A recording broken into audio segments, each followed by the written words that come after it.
안녕하십니까. 칼라TV입니다. 이미 앞선 라이브 스트리밍에서 트럼프 대통령이 국가 비상사태를 선포했다는 소식은 전해드렸으니까 오늘은 LA 한인사회 관련해서 개인 의견을 조금 주제넘게 덧붙여서 함께하고자 합니다. LA 카운티 내 코로나19 관련 첫 사망자가 한인이냐 아니냐를 두고 온갖 소문이 무성했습니다. 먼저 LA 총영사관은 이 여성이 한인이 아니라는 것을 공식 확인했습니다. 아울러 월럿에서 사망을 했죠. 이 여성이 인근 한인마켓 등을 돌아다닌 사실은 없다라고 공식 확인했습니다. 이와 관련해서 그동안 나돌았던 소위 찌라시의 한 내용을 잠깐 소개해드리겠습니다. 한국 여성 코로나 바이러스 사망사건 관련 자료라면서 카톡에 올라온 내용입니다. 현재 월럿에 거주하는 한국 여성 64세, 나이까지 명기가 되어 있습니다. 한국 여성분이 한국을 방문하고 돌아와 병원으로 옮겨졌으나 사망했다. 코로나19으로 사망 원인이 밝혀져 LA 동부 지역이 비상이 걸렸다. 이 환자의 사망 전 행선지를 역추적하고 있다. 추정해보면 이런 소식을 전하면서 추정해본다는 말이 일단 넘어가겠습니다. 근처의 마켓과 한인이 운영하는 식당 등을 왔다 갔다 한 것으로 보고 있다. 이 근처에 사시는 한인들께서는 이 소식을 보시고 각자 몸 관리 잘 하셔서 인내와 슬기로움으로 이 사태를 잘 극복해 주시기를 부탁드린다. 라고 친절하게 마무리합니다. 지난번에 항공사 승무원의 한인타운 방문으로 그 소식 이후에 LA 한인사회는 차갑게 얼어붙었습니다. 그 찌라시에 언급된 식당들은 직격탄을 맞았고요. 줄을 서서 먹던 집까지 개점 휴업 상태가 이어졌었습니다. 해당 식당 주인은 경제적인 손해는 둘째치고 억울해서 잠이 안 올 지경이었다고 토로합니다. 그 찌라시의 최초 유포자 신원이 어느 정도 윤곽이 나온 것으로 알고 있습니다. 하지만 이것 역시 어쩌면 당사자들끼리 해결할 문제라서 제가 이름이 뭐고 성별이 뭐고 어느 사이트에 올린 글인지까지는 언급하지 않겠습니다. 오늘 저는 그 찌라시로 인해서 직접적인 피해를 입은 해당 업소의 사장을 만났습니다. 너무 지쳐있는 표정이었고 인터뷰 요청은 정중히 사양을 하더군요. 이제 그만하고 싶다는 게 이유였습니다. 그동안 수도 없이 많은 언론사와 방송사에서 의뢰가 왔고 그 인터뷰가 나간 다음의 반응은 오히려 자신을 더 지치게 할 뿐이라고 얘기를 합니다. 어떻게 알았는지 미국 주류 언론들까지 찾아와서 인터뷰 요청을 했지만 그랬다가는 주류 사회에 한인 사회가 어떻게 비춰질까 염려스러워서 일체의 미국 언론과의 인터뷰는 모두 거절했다고 합니다. 이 찌라시를 작성하고 유포한 사람은 아마도 자신이 들은 정보가 정확하다고 판단했을지 모르고 공공의 보건과 안전이 해당 업소의 개개인이 당하는 피해보다 더 우선순위라고 믿었을 겁니다. 그러나 그 소식을 한 번이라도 확인해 볼 노력은 해보셨는지요? 미국 언론에서 인터뷰를 하자고 하자 그런 인터뷰가 한인 사회에 부정적인 이미지를 줄까봐 결국 거절을 한 해당 업소의 사장처럼 한 번이라도 그런 소식이 어떤 결과를 가져올지 진지하게 생각은 해보셨는지 묻고 싶습니다.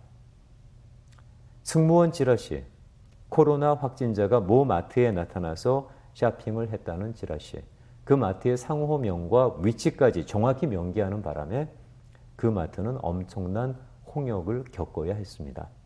그리고 다시 월러시에서 코로나19으로 사망한 그 한인의 신원과 동선에 대한 찌라시, 결국 한인이 아닌 거로 판명됐습니다만 그런 찌라시로 LA 동부 한인사회는 초긴장을 해야만 했습니다. 미국은 이런 경우에 절대 신원 확인이 안 됩니다. 기자들이 해당 기관에 연락을 해서 요청을 해도 절대 안 그렇쳐 줍니다. 법이 그렇습니다. 취재 기자들도 모르는 신분을 이 찌라시를 작성하고 유포하신 분은 어떻게 알게 되셨는지 신기합니다. 물론 어떻게 하다 보니까 알게 되셨을지도 모르겠습니다. 하지만 결국 틀린 정보였고 그 가짜 정보로 다시 해당 업소의 사장은 밤잠을 못 이루셨을지도 모릅니다. 코로나19으로 죽기 전에 가짜 뉴스 때문에 죽겠다는 말이 나오는 이유가 이런 거겠죠. 바이러스보다 헛소문이 더 맹렬하게 전파되는 상황입니다.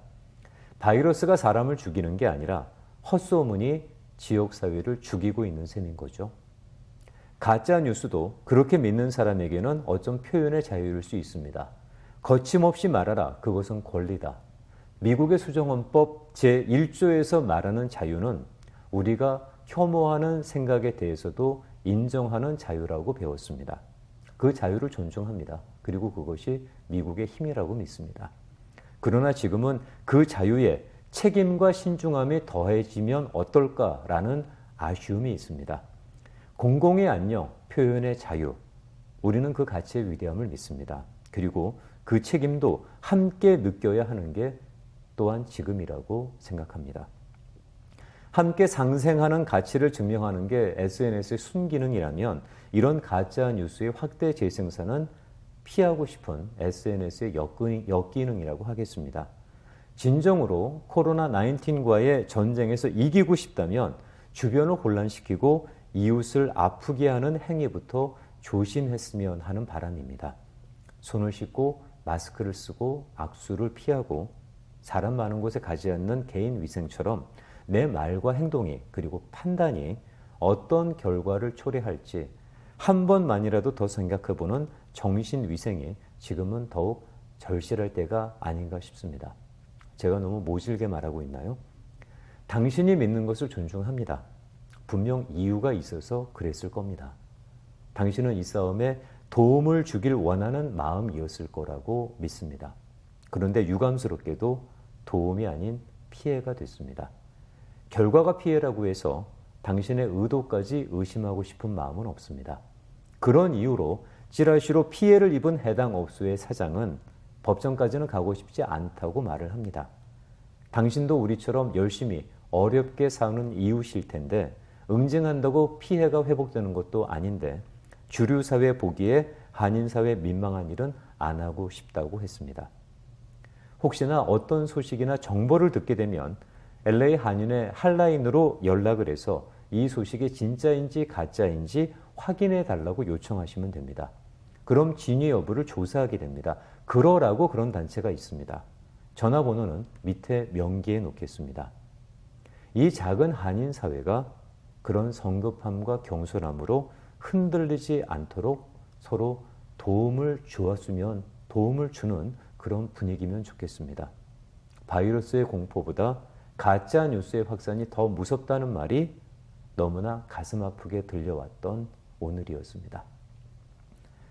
미국의 코로나 상황을 전해드리는 일개 수많은 채널 중에 하나일 뿐인데 이런 말씀을 드리는 것이 주제 넘었다면 사과드리겠습니다. 널리 양해해 주시기 바랍니다. 오늘 여기까지 하겠습니다. 감사합니다.